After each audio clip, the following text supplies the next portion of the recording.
जी हाँ, साइंस में ये हम आपके सामने उपस्थित हुए हैं अम्ल और भस्म चैप्टर्स को लेकर के। इसमें हमारे स्क्रीन पर जो है सवाल आ गया है, हम लोग देखेंगे अम्ल, भस्म और लवण जो चैप्टर है उसमें प्रश्नों को कि अम्ल का स्वाद कैसा होता है। तो आपको पता ही है कि अम्ल जो है वह स्वाद में खट्टा होता है और जो भस्म होता है वो स्वाद में कड़वा होता है। अम्ल स्वाद में कैसा होता है? खट्टा होता है, अर्थात ऑप्शन सी करेक्ट आंसर हो जाएगा। और ये भस्म का जो स्वाद होता है यह कड़वा स्वाद होता है। तो इसका सही उत्तर क्या हो जाएगा?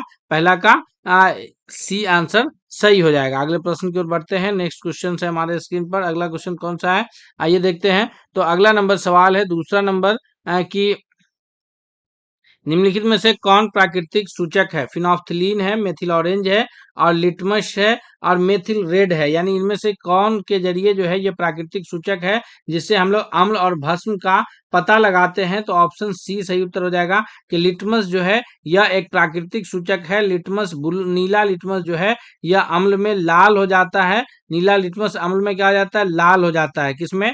अम्ल विलयन में अगर नीला लिटमस पत्र डालते हैं तो लाल हो जाता है, और लाल लिटमस पत्र को अगर हम लोग भस्म में डालते हैं तो वह नीला हो जाता है। तो ये लिटमस पत्र जो है यह एक प्राकृतिक सूचक है जो अम्ल और भस्म का पता लगाने के लिए काम में आता है। सवाल नंबर तीसरा है कि अम्ल जल में घुलकर कौन सा आयन देता है? जी, आपको अर्हेनियस का जो है परिभाषा याद होगा। अर्हेनियस महोदय ने एक परिभाषा दिया था कि अम्ल जो होता है वो जल में घुल के हाइड्रोजन प्लस आयन देता है। कौन सा आयन देता है? H प्लस आयन देता है। अर्थात ऑप्शन बी करेक्ट आंसर हो जाएगा कि अम्ल जल में घुलकर कौन सा आयन देगा? तो अम्ल जो है वो जल में घुलकर हाइड्रोजन प्लस आयन देगा, और भस्म जो है ये जल में घुल करके हाइड्रोक्साइड आयन देगा। यानी ऑप्शन ए जो है तीसरा नंबर का बी सही जवाब होगा। भस्म के लिए हाइड्रोक्साइड आयन हो जाएगा। अगले क्वेश्चन की ओर बढ़ते हैं। नेक्स्ट सवाल है हमारे स्क्रीन पर, चौथा क्वेश्चन नंबर चौथा है हमारे स्क्रीन पर कि क्षार जल में कौन सा आयन देता है? तो अभी हम चर्चा किए हैं कि जो क्षार होगा वो जल में हाइड्रोक्साइड आयन देगा, यानी OH आयन देगा। ऑप्शन जो है इसका भी सी उत्तर सही जवाब के रूप में जाना जाएगा। नेक्स्ट क्वेश्चन की ओर बढ़ते हैं। सवाल नंबर अगला है, पांचवा है कि पीएच मान 7 से कम होने पर विलयन क्या होता है? तो आपको पता होगा कि पीएच जो स्केल है, पीएच स्केल कहाँ से कहाँ तक है? तो पीएच स्केल की अगर हम लोग बात करें तो पीएच स्केल 0 से लेकर के 14 तक होता है, जिसमें 7 जो है यह उदासीन विलयन का पीएच मान होता है। किसका? उदासीन विलयन का पीएच मान 7 होता है। 0 यानी 7 से कम इधर अम्ल होता है, और 7 से अधिक इधर भस्म, या इसको हम लोग क्षारक के नाम से जानते हैं, वो होता है। तो पीएच 7 से कम होने पर पूछा जा रहा है, तो 7 से कम होगा तो अम्लीय होगा, एग्जैक्ट 7 होगा तो उदासीन होगा, 7 से अधिक होगा तो वह क्षारीय विलयन होगा। जी, अगले सवाल की ओर बढ़ते हैं। नेक्स्ट सवाल है हमारे स्क्रीन पर कि हमारे पेट में कौन सा अम्ल पाया जाता है? जब हम लोग भोजन करते हैं तो हमारे पेट में जो है एक अम्ल पाया जाता है जो हमारे भोजन को पाचन में सहायता करता है। तो वह अम्ल होता है हाइड्रोक्लोरिक अम्ल, HCl के नाम से जानते हैं हम लोग। ये हमारे पेट में जो है ये अम्ल पाया जाता है, और यह जो है यह अम्ल जो है यह स्ट्रॉन्ग एसिड के रूप में जाना जाता है, यानी परबल अम्ल होता है। यह कैसा अम्ल होता है? परबल अम्ल होता है, जिसको हम लोग इंग्लिश में स्ट्रॉन्ग एसिड कहते हैं। ये हमारे पेटों में पाया जाने वाला अम्ल है। अगला है, अम्ल और क्षार की अभिक्रिया कौन सी अभिक्रिया कहलाती है? जी हाँ दोस्तों, अम्ल और क्षार जब आपस में अभिक्रिया करते हैं, अम्ल प्लस क्षार जो है यह अभिक्रिया करके क्या बनाता है?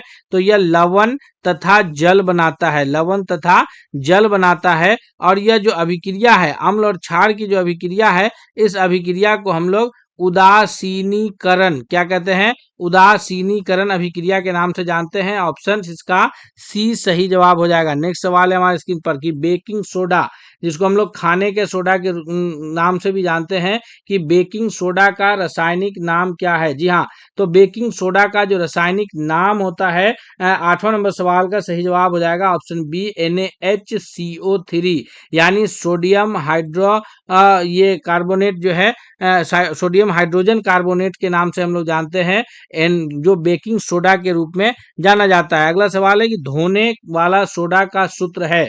धोने वाला सोडा का अर्थ है कि ये कपड़ा धोने का सोडा का जो सही सूत्र है यह कौन सा होगा? तो 9वां नंबर प्रश्न के लिए जो सही जवाब हो जाएगा वो Na2CO3 और 10H2O, ऑप्शन 10 इसका करेक्ट आंसर होगा। अगला है 10वां नंबर सवाल हमारे स्क्रीन पर कि प्लास्टर ऑफ पेरिस का रासायनिक सूत्र कौन सा है। जी हाँ, प्लास्टर ऑफ पेरिस का रासायनिक सूत्र कौन सा है। प्लास्टर ऑफ पेरिस जिसका इस्तेमाल जो है टूटी हुई हड्डियों को जोड़ने के लिए किया जाता है, इसका रासायनिक सूत्र क्या है। तो CaSO4 यानी कैल्शियम सल्फेट और हाफ H2O, ऑप्शन बी इसका करेक्ट आंसर होगा। सवाल 11 है कि अम्ल और अम्ल धातु से अभिक्रिया करके कौन सा गैस देता है। तो अम्ल जो है ये जब धातु से यानी किसी भी धातु से अम्ल जब अभिक्रिया करता है तो वहां पर हाइड्रोजन गैस मुक्त करता है। ऑप्शन सी 11वां नंबर प्रश्न का सही उत्तर के रूप में कौन सा जाना जाएगा। तो 11वां नंबर प्रश्न के लिए भी सही उत्तर जो है वो सी जाना जाएगा। 12वां नंबर प्रश्न है हमारे स्क्रीन पर कि लवण का उदाहरण इनमें से कौन सा है। जी हाँ दोस्तों, यहाँ पर हमारे स्क्रीन पर 12वां नंबर प्रश्न है कि लवण का उदाहरण कौन सा है। तो अगर हम लोग लवण के उदाहरण की बात करें, HCl है या अम्ल है, हाइड्रोक्लोरिक एसिड है, NaOH है जिसको हम लोग सोडियम हाइड्रोक्साइड के नाम से जानते हैं, या क्षार है, NaCl है, यह साधारण नमक है जो हम लोग खाने में इस्तेमाल भी करते हैं। तो ये जो है लवण का उदाहरण है। किसका उदाहरण है। लवण का उदाहरण है। आगे H2SO4 है जो कि सल्फ्यूरिक एसिड है यानी सल्फ्यूरिक अम्ल है, ये भी अम्ल है। ए और डी अम्ल है, बी जो है वो क्षार है और NaCl साधारण नमक है, ये लवण है। अगले सवाल की ओर बढ़ते हैं। सवाल नंबर 13 है कि ब्लीचिंग पाउडर, जी ब्लीचिंग पाउडर का रासायनिक सूत्र क्या है।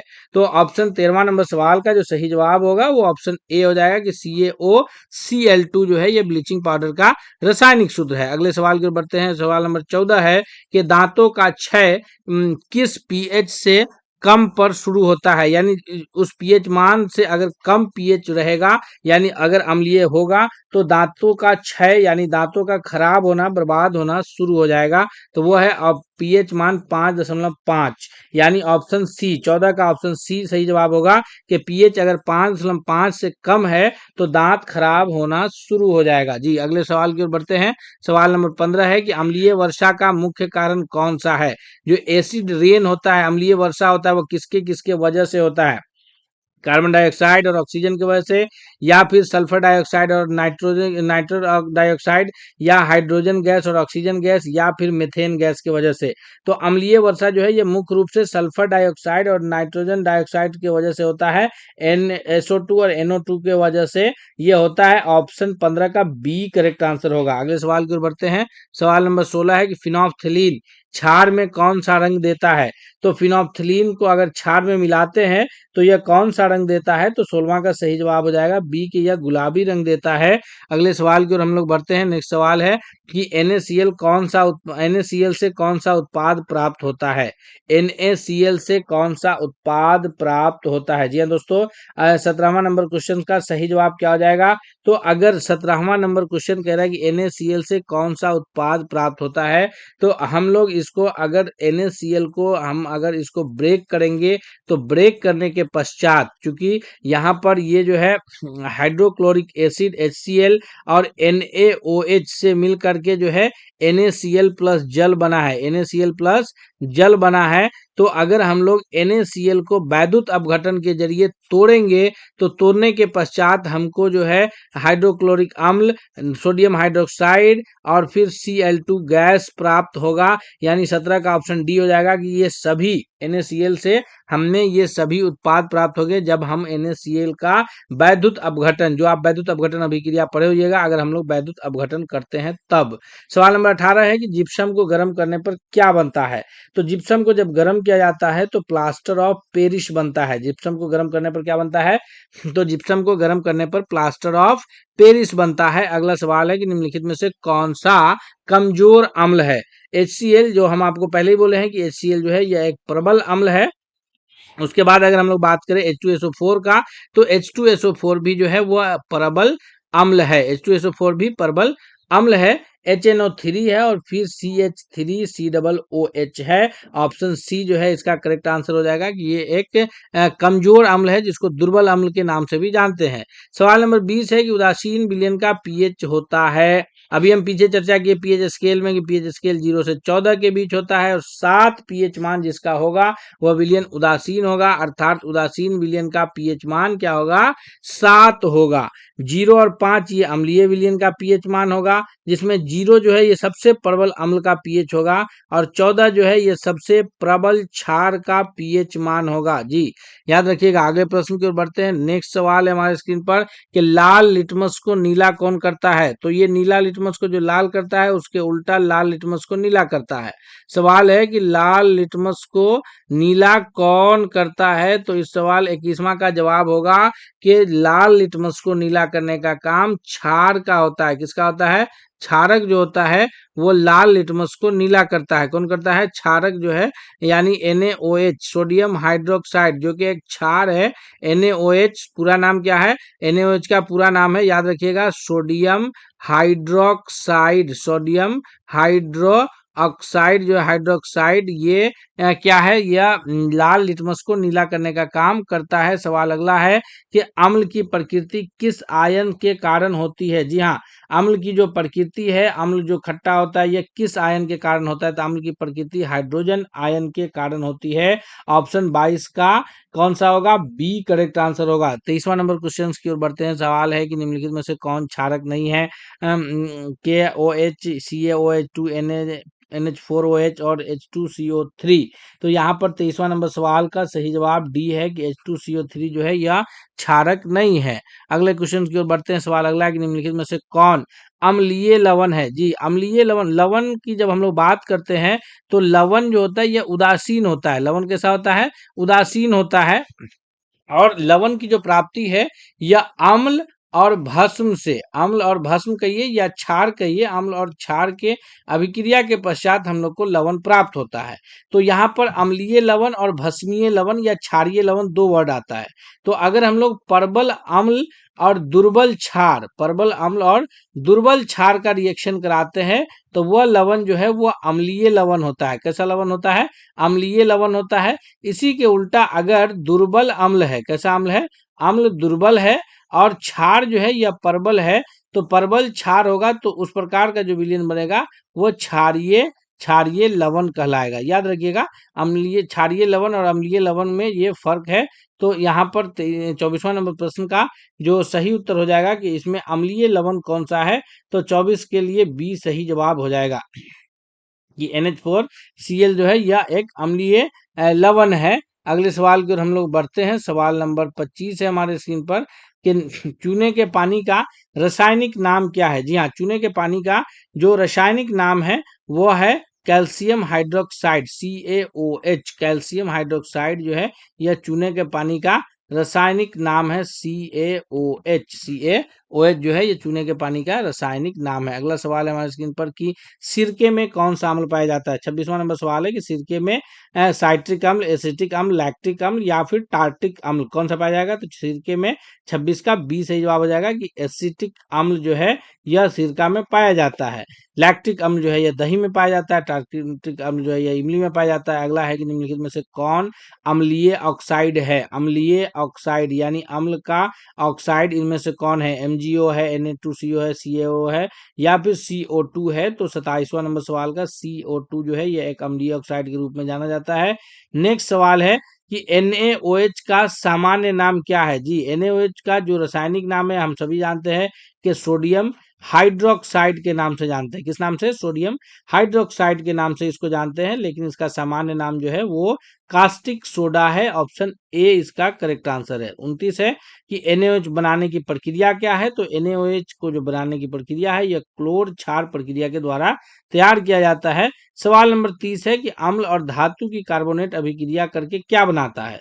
तो अम्ल और धातु की कार्बोनेट जब अभिक्रिया करता है तो ये लवण और जल बनाता है। 30वां नंबर सवाल के लिए ऑप्शन ए इसका सबसे करेक्ट आंसर होगा। 31वां नंबर सवाल है कि नींबू में कौन सा अम्ल पाया जाता है। तो नींबू में जो है वो एसिटिक अम्ल है, साइट्रिक अम्ल है या लैक्टिक अम्ल है। तो इसमें ऑक्जेलिक अम्ल है। तो यहाँ पर नींबू में जो है वो साइट्रिक अम्ल पाया जाता है। 31वां नंबर सवाल का ऑप्शन बी सही जवाब के रूप में उत्तर जाना जाएगा। अगले सवाल की ओर हम लोग बढ़ते हैं। एक बार फिर हम आपसे रिक्वेस्ट करेंगे कि अगर आप चैनल पर नए हैं तो प्लीज चैनल को सब्सक्राइब करते हुए बेल आइकन को प्रेस कर लीजिएगा। सवाल नंबर 32 है हमारे स्क्रीन पर कि इमली में कौन सा अम्ल पाया जाता है? तो इमली में टार्टिक अम्ल है, सल्फ्यूरिक अम्ल है, फार्मिक अम्ल है और नाइट्रिक अम्ल है। तो दोस्तों सल्फ्यूरिक अम्ल जो है वो किसी भी जो खाने का सामान है उसमें नहीं पाया जाता है, याद रखिएगा। इमली में जो है वो टार्टिक अम्ल पाया जाता है। 32 का ए सही जवाब हो जाएगा। अगले प्रश्न की ओर हम लोग बढ़ते हैं। सवाल नंबर 33 है कि दही में कौन सा अम्ल पाया जाता है? तो दही में जो है ये लैक्टिक अम्ल पाया जाता है।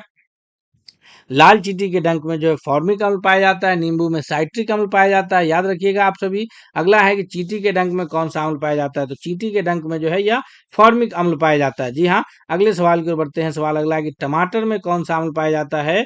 तो टमाटर में 35वां नंबर सवाल है कि टमाटर में ऑक्जेलिक अम्ल, कौन सा अम्ल? ऑक्जेलिक अम्ल पाया जाता है। अगले सवाल की ओर बढ़ते हैं। सवाल अगला है कि अंगूर में कौन सा अम्ल पाया जाता है? जी, अंगूर में जो है यह कौन सा अम्ल पाया जाता है? तो इसका जो सही जवाब होगा 36वां नंबर सवाल का के लिए कि अंगूर में जो है या टार्टिक अम्ल पाया जाता है। इसमें भी ऑप्शन ए करेक्ट आंसर है। 37 है कि पालक में कौन सा अम्ल पाया जाता है? जी हाँ, पालक का जो हम लोग सेवन करते हैं शाक के रूप में, उस पालक में कौन सा अम्ल पाया जाता है? तो पालक में जो है यह मुख्य रूप से इसका सही जवाब होगा कि ऑक्जेलिक अम्ल पाया जाता है। अगले सवाल की ओर बढ़ते हैं। सवाल नंबर अगला है कि सेब में कौन सा अम्ल पाया जाता है? सेब जिसका इस्तेमाल हम लोग जो है फल के रूप में करते हैं, तो इसमें जो है मैलिक अम्ल पाया जाता है। सेब में कौन सा अम्ल पाया जाता है? तो सेब में जो है यह मैलिक अम्ल पाया जाता है। ऑप्शन इसका ए करेक्ट आंसर होगा। अगला सवाल है कि मांसपेशी में जब थकान हो जाता है, जब हम लोग कोई काम करते हैं अचानक से, या अगर हम लोग अचानक से किसी दिन दौड़ लगाते हैं, तो उस वक्त मैलिक अम्ल जो है ये सॉरी हम लोग के ये में कौन सा अम्ल उत्पन्न हो जाता है? तो 39वां नंबर सवाल का सही जवाब बी होगा कि लैक्टिक एसिड जो है हम लोग के मांसपेशी में उत्पन्न होता है, जिससे दर्द महसूस होता है। अम्ल का जलीय विलयन विद्युत चालन करता है, क्यों? तो अम्ल का जो जलीय विलयन होता है उससे होकर के विद्युत का चालन होता है, क्योंकि उसमें हाइड्रोजन प्लस आयन उपस्थित रहते हैं। दोस्तों हम उम्मीद करते हैं कि यह क्लास आपको बहुत फायदेमंद साबित होगा, इसलिए आपसे रिक्वेस्ट है कि चैनल पर सब्सक्राइब कर लीजिए, बेल आइकन को प्रेस